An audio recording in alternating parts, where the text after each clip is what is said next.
Welcome back to 2-minute tutorials. Let's get right into it. Once you have your media and the timeline, you might want to add some effects. In this tutorial, I'll be teaching you how to slow down or speed up clips. Start by selecting the Edit tab down the bottom of DaVinci Resolve. Then, select the clip you wish to apply the speed adjustment. Right click and select Change Clip Speed.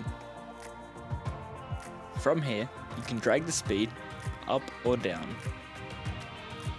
Keep in mind, your frame rate will determine how slow you can make your clip. As a basic rule, there is a short equation for figuring this out. 24 divided by the footage frame rate equals the lowest percentage. For example, 24 divided by 60 FPS equals 0.4 or 40%. Another example is 24 divided by 120 FPS equals 0.2 or 20%. That's all for today's tutorial. If you learned something new, make sure to like, comment and subscribe, and I'll see you all next time. Peace.